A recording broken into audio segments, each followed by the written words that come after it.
दोस्तों, हम सब जानते हैं कि आजकल हमारे देश की जीडीपी गिर रही है।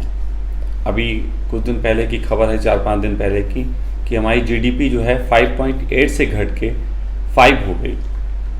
आखिर सरल भाषा में हम कैसे समझें कि ये जीडीपी होती क्या है, क्योंकि हम सबको तो ये सब पता नहीं लगता कि जीडीपी का खेल क्या है, ये आंकड़े क्या हैं। तो मैं अपने शब्दों में आपको बताना चाहता हूँ कि आखिर जीडीपी घटती कैसे है। जीडीपी वास्तव में हमारे देश की सबसे अच्छी है, ये शायद लोगों को पता ना हो, आंकड़े भी नहीं बता पाते इस चीज़ को। तो आज आप ये जानेंगे कि जीडीपी जो है सरल शब्दों में होती क्या है, ये गिरती है तो कैसे महंगाई पे असर पड़ता है। साथ ही साथ ये भी आपको पता लगेगा कि हम दुनिया की सबसे अच्छी जीडीपी हैं। हाँ, ये बात जो मैं सुनेंगे आप लोग तो हैरान हो जाएंगे, लेकिन इसके लिए आपको थोड़ा प्रतीक्षा करनी पड़ेगी मेरी शुरू में उन बातों को सुनने की जिससे मैं आपको जीडीपी के बारे में बता सकूं। थोड़ा हम अपने घर से शुरू करते हैं। एक व्यक्ति का एक घर है, आपका एक परिवार है। आपके परिवार के पास 1 लाख रुपया है। ये 1 लाख रुपया आपकी जीडीपी है। आपके पास 1 लाख रुपया है, उसमें आप क्या कर सकते हैं, क्या नहीं कर सकते हैं, इस पे सब निर्धारित करते हैं। लेकिन आपको उसमें से पता चले कि अब 1 लाख नहीं, हमारे पास 75,000 रुपये बचे हैं, तो ये क्या हुआ, आपकी जीडीपी गिर गई। अब आपके पास 75,000 हैं और 75,000 में आपको सब चीज़ों को मैनेज करना है। तो 1 लाख में मैनेज करना था तब एक बात थी, अब 75,000 में मैनेज करना है तो एक बात थी। तो इसी तरीके से जिस तरीके से आपके परिवार में होता है कि 1 लाख रुपया है तो आपकी 1 लाख जीडीपी है, गिर गई 75,000 हो गई तो आपके खर्चों पे असर पड़ेगा, आपके खरीदारी पे असर पड़ेगा कि आप किस तरीके की खरीदारी करोगे। तो अब इसी को थोड़ा बड़ा करके सोचते हैं कि पूरे देश में जीडीपी गिर गई, पूरे देश के पास सपोज दैट 1 लाख करोड़ था, अब 75,000 करोड़ बचा, तो इसमें ये जीडीपी देश की गिर गई। तो इस तरीके से जीडीपी का निर्धारण होता है कि किसके पास कितना पैसा है, बैंकों के पास कितना पैसा है, कितने एम्प्लॉय हैं, कितना वो कमा रहे हैं, किस आदमी ने कौन सी फैक्ट्री लगाई, उस फैक्ट्री में कितना काम कर रहा है, एक आदमी आटा खरीद के फिर उसको ब्रेड बना रहा है। तो इन सब चीज़ों से फाइनली जीडीपी का निर्धारण होता है। ये जीडीपी का निर्धारण क्यों होता है, इस पर भी समझ लेना ज़रूरी है। पहले हमारी इकोनॉमी का जो था आधार, वो हमारा गोल्ड हुआ करता था, गोल्ड। और उस गोल्ड के आधार पे ही हम ये तय करते थे कि कितना कोई देश रुपया छाप सकता है, कितना कोई देश नोट छाप सकता है, क्योंकि जितना गोल्ड होगा उतना ही नोट छाप सकते हैं। लेकिन धीरे धीरे एक बहुत बड़े जो है अर्थशास्त्री हुए अमेरिका के, उन्होंने एक नया नियम बनाया कि साहब जीडीपी पे आधारित होना चाहिए कि कौन कितना नोट छाप सकता है। अब जीडीपी का आंकड़ा जो है वो बहुत कॉम्प्लिकेटेड है, बहुत उलझा हुआ है। इसके कारण कुछ देशों को बड़ा फायदा हुआ, जीडीपी उनकी अच्छी होती है तो वो नोट छाप सकते हैं, वो मजबूत इकनॉमी कहलाते हैं। किसी के पास जीडीपी कमज़ोर है तो वो कमज़ोर इकनॉमी कहलाती है, नोट कम छाप सकती हैं। फिर ऐसी स्थिति में नोट की वैल्यू भी गिरती है, फिर वो डॉलर महंगा होता है और हमारा रुपया कमज़ोर हो जाता है। तो ये सब एक आंकड़ेबाजी का खेल है जो फैलाया गया, लेकिन असल में भी इसका असर पड़ता है। लेकिन मैं आपसे कहूँ कि आपके घर में 1 लाख रुपया था और अब वो 75,000 बचा, तो चिंतन इस बात का होना चाहिए कि आखिर ये रुपया गया कहाँ, 25,000 रुपये कहाँ चला गया। तो आप इसको ऐसे समझें कि आपने कुछ चीज़ों के लिए लोन लिया होगा, कुछ चीज़ों की आप किस्तें देते होंगे, मकान की किस्तें देते होंगे, कुछ देते होंगे। तो ऐसे में अगर आपको, आपका मकान आपने 1 लाख का खरीदा और आपको उसमें ब्याज देना है 10% का, तो आपका 10% उसमें निकल जाएगा, तो आपके फिर बचेंगे 90,000। फिर ऐसे ही आपको कोई खरीदारी, आप कोई चीज़ करते हैं और बाहर से वो खरीदारी करते हैं आप 25 रुपये की, फिर अचानक महंगाई बढ़ जाती है और आपको खरीदारी करनी पड़ती 30 रुपये की, तो भी आपकी जीडीपी पे असर पड़ेगा। साथ साथ बाहर से आपका पैसा आता है, घर में कहीं से सपोज दैट बाहर से आप कुछ कमाते हैं, आप दुकान से पैसा कमा के घर लाते हैं, लेकिन दुकान की बिक्री कम हो गई तो घर में पैसा कम आ रहा है, तो इस तरीके से भी आपके घर में वो 1,75,000 बचेगा। तो इन कई बातों से मिली जुली जीडीपी कम होती है। हमारे देश में जो अभी जीडीपी गिरी, जिसको 5.8% से कह के 5% पे कहते हैं, तो वो 0.8% गिरने का मतलब है कि हमारे देश में जो भी लोग कारोबार और सब कर रहे थे, व्यवसाय और सब कर रहे थे, जिसमें बड़े बड़े व्यवसायी भी शामिल थे और सब शामिल थे, अचानक पता लगा कि 8 लाख करोड़ रुपया कम हो गया। 0.8% का मतलब लगभग आप समझ लीजिए कि 8 लाख करोड़ रुपया कम हो गया पूरे देश का, क्योंकि अब ये केवल घर की बात नहीं है, पूरे देश की बात है। लेकिन असर आपके घर पे भी आएगा, ये ध्यान रखिएगा। इसलिए हमें यह समझना जरूरी है कि जीडीपी आखिर कैसे काम करती है और हमें किस प्रकार से ऐसे दबाव बनाने चाहिए सरकार के ऊपर कि वो जीडीपी के संबंध में सही फैसले लें। अब जैसे कि आपके घर में आपके पिताजी जो हैं काम करते हैं, लेकिन पिताजी आपके अपने ख्वाबों में खोए रहे और गलत तरीके के निर्णय ले लेते हैं, तो भले ही आप बच्चे हैं, लेकिन आपको अगर पता है इसके बारे में कि पिताजी कहाँ से गड़बड़ कर रहे हैं, तो आप उनको टोक सकते हैं, आप उनको कह सकते हैं कि ये आप क्या गड़बड़ कर रहे हो। और ऐसे में पिताजी के ऊपर प्रेशर बनेगा, वो समझेंगे और उस चीज़ को सही करेंगे। तो यहाँ पे मैं जो आपको समझा रहा हूँ वो इसलिए समझा रहा हूँ कि हम सबको मिलकर जीडीपी के बारे में चिंतन करना चाहिए, ताकि अगर कहीं पे कोई गलत नीतियां काम कर रही हैं तो उन नीतियों को सुधारा जा सके। तो अब थोड़ा सा समझते हैं ये 8 लाख करोड़ रुपया कहाँ गया। पहली बात तो यह है कि हमारे पास जिस तरीके से एक परिवार के पास धन आता है बाहर से कमा के, उसी प्रकार देश के पास धन आता है बाहर से, या फिर बाहर जाता है। जाता किन अर्थों में वो भी समझ लें, आता किन अर्थों में वो भी समझ लें। जैसे कि सब जानते हैं कि विश्व बैंक से हमने बहुत बड़ा कर्जा ले रखा है, बहुत बड़ा कर्जा ले रखा है। उस कर्जे के हिसाब से लगभग साल का जो अनुमानित लागत है मेरी, मैं बिल्कुल पक्के आंकड़े आपको नहीं दे सकता, अनपढ़ आदमी हूं थोड़ा सा, तो अनुमानित जो है वो 8 लाख करोड़ रुपया इस समय ब्याज का जा रहा है। 8 लाख करोड़ रुपए साल का ब्याज का जा रहा है। अब 8 लाख करोड़ रुपए का ब्याज जाता तो पहली बात तो साल में 8 लाख करोड़ रुपए तो ऐसे ही बाहर चला गया। अब दूसरी चीज है, 8 लाख करोड़ का जो हम पे दिया जाता है, ब्याज दिया जाता है, वो हमने पैसा जो लिया वो कई लाख करोड़ रुपए लिया। अब कई लाख करोड़ रुपए लिया तो किन किन बातों के लिए लिया। अभी आप देख रहे होंगे हमारे देश में बहुत सी सड़कें का निर्माण हो रहा है। नहीं, इससे समझना आसान हो जाएगा कि सड़कों पे सब लोग चलते हैं। अब ये सारी जो सड़कों का निर्माण हो रहा है, इसके लिए हमें विश्व बैंक से लोन लेना पड़ता है या और देशों से लोन ले रहे हैं। लोन लेने में होता क्या है, हमने सपोज दैट 1 लाख करोड़ का लोन लिया कि हम अपने देश में सड़कों का निर्माण करेंगे, लेकिन वो लोन तो हमने एक तरीके से डॉलर में ले लिया, वो डिजिटल करेंसी के रूप में हमारे यहाँ आ गया। अब उसमें लगता क्या क्या है, उसमें लगता है कि हमारा लेबर लगता है, उसमें हमारा रॉ मटेरियल लगता है। अब रॉ मटेरियल तो विश्व बैंक नहीं देती। अब सड़क बनाने के लिए कोलतार चाहिए, कोलतार तो विश्व बैंक नहीं देती, तो वो तो सिर्फ कोलतार तो हमें अपने देश से खरीदना पड़ेगा। हमारे देश के पास जो कोलतार है, हमारे देश के पास जो रॉ मटेरियल है, वो हम अपने देश से खरीदेंगे। अगर अपने देश के पास कुछ कम है तो किसी दूसरे देश से खरीदेंगे।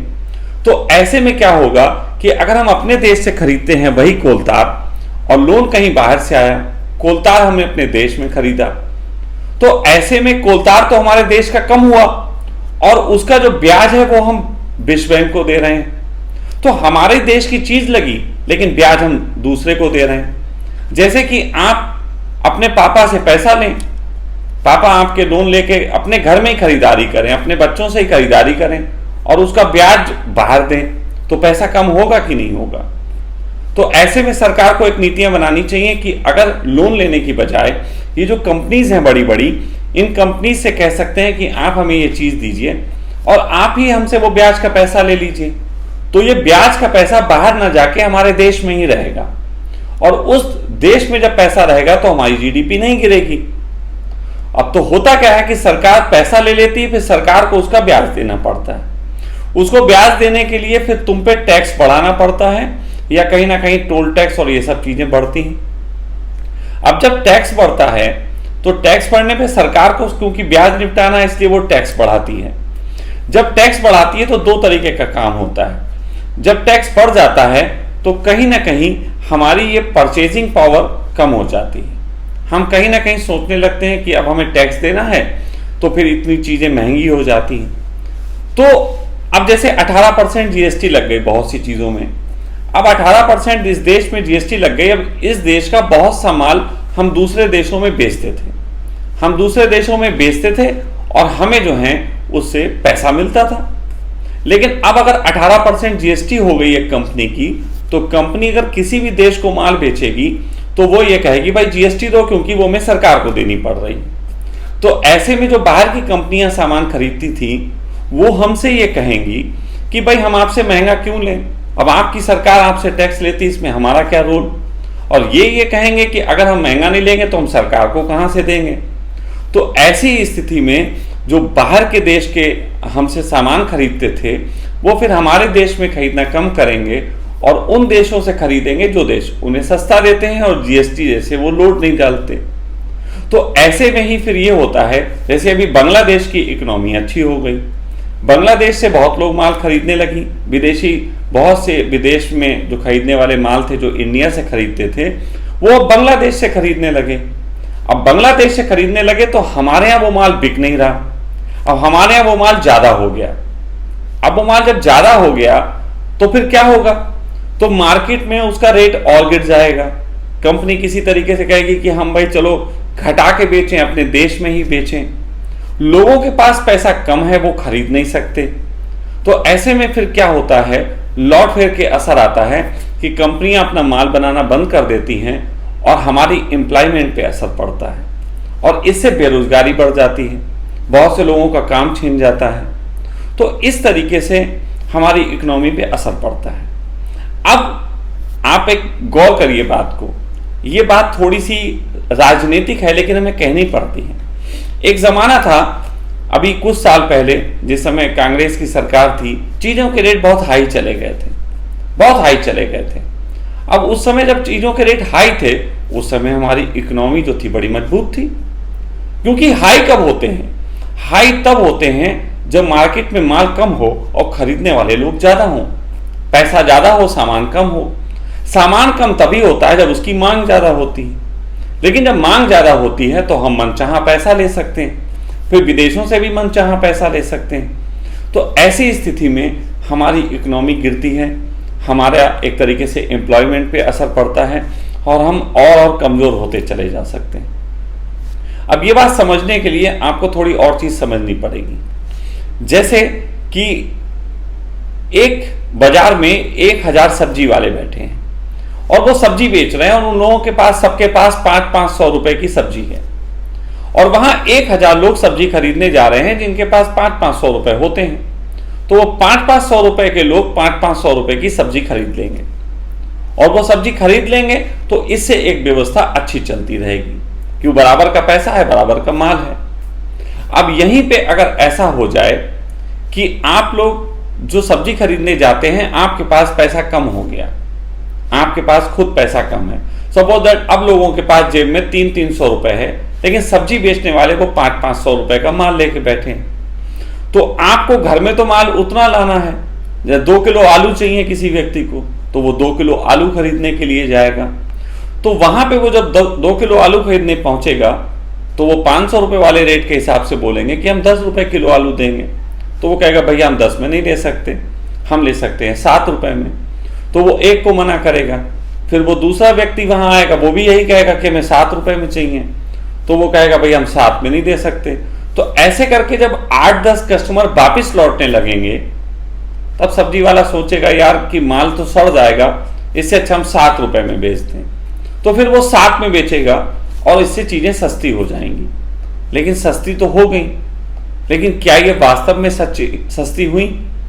अब जो सब्जी वाला जहां से माल ला रहा था वो यही हरकत अब वहां जाके दिखाएगा, तो ऐसे में हमारी चीजों का मूल्य गिर जाएगा। अब जब बहुत मूल्य गिर जाएगा तब एक विपरीत अवस्था होगी। जो बाहर की कंपनियां यहां से सामान खरीदती थी, जो बीच में सामान खरीदना छोड़ चुकी थी और वो बांग्लादेश जैसी जगहों से सामान खरीद रही थी, हमारे देश में और ज्यादा सस्ते हो जाने के कारण हमारी हालत बांग्लादेश से भी बुरी हो जाएगी, और जब बांग्लादेश से बुरी हालत हो जाएगी तब वो कंपनियां हमारा डोर फिर खटखटाएंगी कि आप क्या माल ज्यादा है हमें दीजिए, फिर वो हमसे और सस्ता लेंगी। जब वो हमसे और सस्ता लेंगी तो हमारे पास पैसा और कम आएगा, लेकिन माल हमारा ज्यादा चला गया। तो ऐसे इकोनॉमी डे बाय डे गिरती चली जाती है। लेकिन इसके कुछ सॉल्यूशंस हैं, अगर हम उन पे काम करें तो हम बहुत अच्छी इकोनॉमी हो सकते हैं। इसके लिए कोई लोग ये कहेंगे कि जो आप बात करने लगे फिर वही कि आप कांग्रेस की और बीजेपी की। भाई मैं कांग्रेस बीजेपी की बात नहीं कर रहा, मैं बात सिंपल सी कर रहा हूं कि हमारे देश को जो चलाएगा हम उसके सामने अपनी समस्या रखेंगे। कांग्रेस होती तो उसके सामने रखते, बीजेपी होगी तो उसके सामने रखेंगे। मैं कोई देशद्रोही नहीं हूं, मैं जो बात कह रहा हूं ये आप सबको समझ में आ रही होगी। अब यहां पे हमारे बहुत आसानी से हम कई चीजों को कर सकते हैं, उनको थोड़ा समझने की जरूरत है। पहली बात तो यह है कि मैं सरकार पे ये कहना चाहिए कि प्लीज आप बाहर से ये कर्जा लेना बंद करिए, हमें ये कर्जा नहीं चाहिए। सबसे पहले तो हमें कर्जे पे बैन लगाना पड़ेगा, वरना क्या कारण है कि एक देश से पैसा खसक जाए। तो पहले तो हमें कर्जे पे बैन लगाना पड़ेगा। जब हम कर्जे पे बैन लगा देंगे तो हमें बाहर पैसा कम देना पड़ेगा। हमें जब कम पैसा देना पड़ेगा तो वो भी एक बचत हुई। दूसरी, सरकार की कुछ नीतियां हैं जिनके मैं थोड़ी खिलाफत करता हूं और उसके पीछे कारण है। जैसे सरकार ने एक नीतियां भी जल्दी बनाई हैं, उन्होंने बाहर से पैसा जो आता था हिंदुस्तान में, उसमें कई चीजों में सबसे बड़ा सेक्टर था कि बाहर का पर्यटन हिंदुस्तान में आता था। और पर्यटन क्या करता था? पर्यटन यहां सबसे ज्यादा एक ही चीज का है और वो है धार्मिक पर्यटन। हमारे देश में जितने भी विदेशी आते हैं 95% विदेशी हरिद्वार, बनारस, हमारी इन जगहों पे जाते हैं और यहाँ के आश्रमों में यहाँ के जो बाबा बैठे हैं वो उनसे जाके ज्ञान लेते हैं, गुरु बनाते हैं और सब करते हैं। फिर वो बाबाओं के एक तरीके के शिष्य हो जाते हैं और वो शिष्य बाहर जाते हैं और यहाँ के अध्यात्म के कारण, यहाँ की दान प्रवृत्ति के कारण बाहर से बाबाओं को पैसा भेजते हैं कि आप ये काम में हमारा लीजिए, सहयोग लीजिए, आप इस अच्छे काम को बढ़ाइए। अब इसमें जब वो पैसा भेजते हैं तो पहले सारे बाबाओं ने एक ट्रस्ट बना रखी थी जिसमें 80G होती थी। अब 80G का बड़ा उपयोग था कि 80G में टैक्सों की छूट हो जाती थी, टैक्स नहीं देने पड़ते थे। लेकिन सरकार की कुछ नीतियों के कारण 80G को हटा लिया गया। अब 80G को हटाने के कारण सरकार समझती है कि अब बाबा लोग जो पैसा लेंगे उससे वो उनको टैक्स मिलेगा, सिर्फ टैक्स के चक्कर में 80G हटाई गई। अब लेकिन यहाँ पे सरकार को भी नहीं मालूम बाबा लोग करते क्या हैं। अब सारे बाबाओं की ट्रस्ट है, तो जैसे एक ऑस्ट्रेलिया से कोई व्यक्ति आता है, अब ऑस्ट्रेलिया वाला व्यक्ति बाबा जी को $1,00,000 भेजता है। अब $1,00,000 अच्छी कीमत है और वो सरकार के पास आता, वो यहाँ के बैंक में आता, बाबा जी के पास आता। तो जब उसमें 80G का प्रावधान हटेगा और बाबा जी का $1,00,000 30% के लपेटे में आएगा, तो 30 लाख रुपए 30% कोई नहीं देना चाहता। $30,000 सरकार को क्यों देना चाहेगा? तो ऐसे में फिर वो बाबा लोग क्या करते हैं कि वो उसी देश में अपना अकाउंट खोल लेते हैं। अब वो उसी देश में अकाउंट खोलते हैं तो वहां का जब कोई पैसा देता है तो उसी देश के बैंक में जाता है, वो हमारे देश के बैंक में नहीं आता। अब जब वो हमारे देश के बैंक में नहीं आता तो हमारे देश में नहीं आता। फिर वो बाबा लोग वहीं आश्रम बना लेते हैं, वहीं सब कुछ करते हैं। जैसे आप लोग देख रहे होगे बाबा जी ने बाहर आश्रम बना लिए, तो बाहर अगर आश्रम बनाते हैं तो वहीं पे वो ईंट खरीदते हैं, वहीं पे वो सीमेंट खरीदते हैं और वहीं की इकोनॉमी बढ़ती है। उससे वो हमारे देश की इकोनॉमी नहीं बढ़ती। तो सरकार को एक गहरे में 80G पे बंद करना चाहिए। मेरी कोई ट्रस्ट नहीं है, आप सोचोगे ये भी बाबा है, ये भी इसलिए ऐसी बात कर रहा है। मेरी तो भैया कोई ट्रस्ट नहीं है, मैं तो सरकार को टैक्स देता हूँ, मैं तो कंपनी बना रखी है, उस पर काम करता हूँ। लेकिन मैं जिन लोगों ने ऐसा कर रखा है उनके पीछे के काम बता रहा हूँ, क्योंकि मुझे मालूम है कि इस दिशा के लोग ऐसे कैसे काम करते हैं। तो सरकार को ये नुकसान होता है, इससे फायदा नहीं होता। फिर सरकार डे बाई डे जब टैक्स और बढ़ा देती है तो एक और काम होता है। जब सरकार टैक्स बढ़ा देती है तो आप सब जानते हैं कि टैक्स बचाने के लिए हम कैसी कैसी शातिरपना दिखाते हैं। उस शातिरपना दिखाने में एक गड़बड़ होती है। एक व्यक्ति का असलियत में टैक्स बनता है 10 लाख रुपए, तो वो सरकार को फिर 10 लाख रुपए टैक्स नहीं देना चाहता। वो कहता है इतना ज़्यादा टैक्स है तो भाई मैं नहीं दूंगा। तो वो क्या करता है, वो अपने को साइड में पैसा बचाता है, वो मार्केट से पैसा हट जाता है, क्योंकि जाहिर सी बात है वो उसको सेव करेगा। अब सेव कैसे करेगा, वो गोल्ड खरीद लेगा, गोल्ड खरीद के साइड में रख देगा, अपनी बीवी बच्चों के नाम खरीदेगा।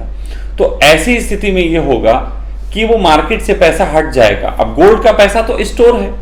अब हमने अगर 1 लाख रुपए का गोल्ड खरीद के किसी ने अपने घर में रख दिया तो वो मार्केट में तो नहीं चल रहा है ना, वो मार्केट में चल नहीं रहा है, तो मार्केट से पैसा गायब हो जाएगा। इससे भी जीडीपी पे असर पड़ता है। तो ऐसे सब में जीडीपी कमजोर होती जाती। अब गोल्ड महंगा हो जाएगा, गोल्ड बहुत महंगा हो जाएगा, क्योंकि सब लोग गोल्ड खरीद रहे हैं। आजकल आप देख रहे हो 30,000 रुपए से 27,000 रुपए से गोल्ड 8-10 महीने में बढ़ के और 40,000 रुपए पहुंच गया। ये कारण है, ये सरकार को समझना चाहिए, ये सरकार को समझना चाहिए कि लोगों ने ऐसा किया। अब सरकार समझती है हम गोल्ड पे भी टैक्स लगा देंगे, फिर गोल्ड पे तुम टैक्स लगा दोगे, वो फिर और चीजें करने लग जाएंगे, गलत तरीके से प्रॉपर्टियों में करने लग जाएंगे। आप फिर प्रॉपर्टी पे टैक्स लगा दोगे, वो फिर बाहर बैंकों में अपने खाते खोलने लग जाएंगे, जिसको बोलते हैं स्विस अकाउंट। फिर स्विस अकाउंट में पैसा चला जाएगा, वो भी हमारे देश से पैसा चला गया। तो सरकार ये थोड़ी सी चीजें समझे, लेकिन सरकार ऐसा क्यों करती है, अब इसको समझ लेते हैं कि सरकार ये विश्व बैंक से पैसा लाना और ये सब हरकतें क्यों दिखा रही है। असल में होता यह है कि सरकार, हमारा सुनने में शब्द अच्छा है, लेकिन सरकार के जो मंत्री होते हैं ये एक व्यक्ति होते हैं सामान्य हमारी तुम्हारी तरह। और हमारी तुम्हारी तरह जब ये व्यक्ति होते हैं और मंत्री बनते हैं और इनको कोई मिलता है, कोई इनको डिपार्टमेंट मिलता है, अब इनको उस डिपार्टमेंट में काम भी करना है और काम करना है, साथ साथ नोट भी कमाना है। तुम्हें ये तो पता है नोट सब कमाते हैं, मंत्री भी कमाते हैं। अब उन्हें नोट कमाना है तो नोट कहां से लाएं, क्योंकि सरकार का इस समय हालत यह है कि लगभग 20 लाख करोड़ रुपए का साल का खर्चा है और टैक्स से वसूली 12-13 लाख करोड़ रुपए हो रहा है, और ऊपर से ब्याज भी देना है विश्व बैंक को, और नहीं दोगे तो वो विश्व बैंक पैसा नहीं देगा। तो ये क्या करते हैं चालाकियों से कि विश्व बैंक के पास दौड़ के जाते हैं और कहते हैं हमारे देश में हमारा ये डिपार्टमेंट है, हमें तरक्की करनी है। विश्व बैंक बनाया इसलिए गया कि वो आपको तरक्की करने के लिए लोन देगा। अब तरक्की करने के लिए वो लोन देगा और लेंगे उससे मंत्री जी। अब यहाँ पे सरकार हटा देते हैं, यहाँ मंत्री जी करते हैं। तो मंत्री जी लोन लेंगे। अब मंत्री जी लोन लेने के बाद फिर ये हालत करेंगे कि वहां से 1 लाख करोड़ रुपए लोन लेंगे और उसमें से खूब हरामखोरी करेंगे। हरामखोरी करके मंत्री जी उसमें से 10,000 करोड़ रुपए बचा लेंगे। अब टैक्स तो नहीं देना है ना उनको, तो 10,000 करोड़ रुपए उल्टा स्विस बैंक में चला जाएगा। आता 1 लाख करोड़ तब भी ठीक थी, 10 लाख करोड़ तो ऐसे ही चला, 10,000 करोड़ तो ऐसे ही चला गया। तो मंत्री जी की हरामखोरी की वजह से ये सब चीजें ज्यादा होती हैं। सरकार का इसमें हम फिर कम काम कहेंगे, लेकिन सरकार दबाव तो बना सकती है। सरकार डिपार्टमेंटों पे ये तो कह सकती है कि तुम्हारे पास ये डिपार्टमेंट है तो इस ढंग से काम करो। तो यहाँ पे सरकार की नीतियों में कमी है, और वो नीतियों की कमी है ये क्योंकि उनके जो डिपार्टमेंट में चलाने वाले मंत्री लोग हैं वो एक सामान्य मनुष्य हैं और लालच से भरे हुए हैं। वो कोई संत नहीं है, वो सब लालची लोग हैं, और उन लालची लोगों को कोई लेना देना नहीं तुमसे कि वो तुम क्या करोगे। उन्हें सिर्फ अपनी जेब भरनी है, उन्हें अपने स्विस अकाउंट भरने हैं और उन्हें अपने सब बच्चों को विदेशों में भेज के सेटल करना है। यहाँ से तो सब भाग ही रहे हैं। तो इस तरीके से इस देश को बर्बादी की दिशा में फेंका जा रहा है। जीडीपी आज गिर रही है, मैं 2 साल से चिल्ला रहा हूँ कि देखो ये स्थितियाँ खराब हो रही हैं, और आप विश्वास मानिए और ज़्यादा खराब होती जाएंगी। अब इसमें हमारा रिजर्व होता है, अब रिजर्व ले लिया सरकार ने। रिजर्व क्या होता है? रिजर्व ये होता है हमारे पास सेविंग अकाउंट है, हमने अपने घर में कुछ पैसा सेव कर रखा है जिसे वक्त ज़रूरत काम लेंगे। अब वक्त ज़रूरत काम लेने के लिए सरकार ने पैसा लिया। पहली बात तो सरकार पे मेरा आरोप है कि वो अभी तक ये नहीं बता पाया कि ये पैसा ले किस लिए रहे हैं, करेंगे क्या। उनके पास कोई प्लानिंग नहीं है। लेकिन मैं आपको बता रहा हूँ, विश्वास मानिएगा कि ये उसमें बहुत बड़ा पैसा कर्जा निपटाने के नाम पे देंगे।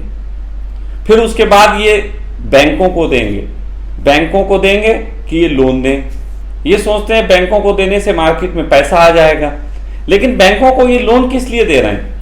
अब लोन कौन लेता है? मकान खरीदने के लिए लोन लेगा जिसके पास थोड़ी सामर्थ्य है। अब सामर्थ्यवान अगर लेगा तो उसका फिर वो ब्याज देगा, फिर वही उल्टा चक्कर, फिर उसके घर में कमियां आ जाएंगी, फिर वही चक्कर, उसके घर में कमी आएंगी तो परचेजिंग पावर गिर जाएगी। तो लोन देना कोई उपाय नहीं है। मैं तो एक हैरानी होती है मुझे कि विश्व बैंक बैठा है इसलिए कि दुनिया का भला किया जा सके, लेकिन लोन ऐसी ऐसी चीजों के लिए देता है जो कि भले के काम हैं, लेकिन उसमें ब्याज क्यों लेता है? जैसे हमारे गरीबों को पोषण देता है, वो कहता है कि पोषक आहार दो इनको। अब गरीबों को, अब बच्चे देखने स्कूल में पढ़ रहे हैं, इनको पोषक आहार देने के लिए लोन देता है। अब पोषक आहार लेने के लिए कोई लोन दिया जाता है यार? ये तो दान देना चाहिए, सहयोग देना चाहिए, इसमें ब्याज की क्या जरूरत है? और विश्व बैंक इतना पैसा कमा रहा है, और विश्व बैंक के साथ एक गजब की बात है, विश्व बैंक का कोई ऑडिट नहीं करता। कोई नहीं पूछ सकता कि तुम इस पैसे से जो कमा रहे हो वो तुम कहां लगा रहे हो।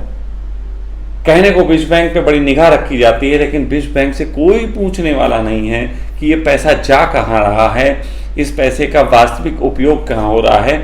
इस पूरी दुनिया में अगर विश्व बैंक का कर्जा देखा जाए तो इतना ज्यादा कर्जा है कि शायद कई लाख, मैं समझता हूं 1 लाख करोड़ रुपया जो है वो उनका प्रति महीने देशों से ब्याज ले रहे हैं। अगर हम सही से कहें तो केवल 1 करोड़ रुपया का पूरे साल में वो ब्याज लेते हैं। 1 करोड़, ये कई देशों की इकोनॉमी मिली हुई है। ये विश्व बैंक इतना पैसा ब्याज का ले रहा है और कोई पूछता नहीं इनसे कि तुम कहां से ये पैसा लाए और कहां तुम्हारा चला गया।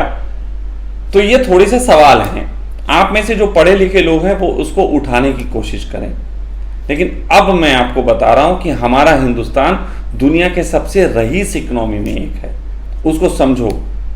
जीडीपी का आंकड़ा जो है वो लगाया जाता है कि हमारे देश में कितना पैसा है, कितने एम्प्लॉय हैं, कितना बिजनेस है, उन सब के जो आंकड़े आते हैं उससे जीडीपी तय होती है। लेकिन हमारा देश दुनिया के सबसे ज्यादा भ्रष्ट देशों में एक है। इसके आधार पे कह सकता हूं कि यहां केवल 10% लोग ही अपनी असली चीज दिखा रहे हैं, 90% तो छुपा रहे हैं, या 90% के तो आंकड़े आते नहीं कि लिखी पढ़ी में।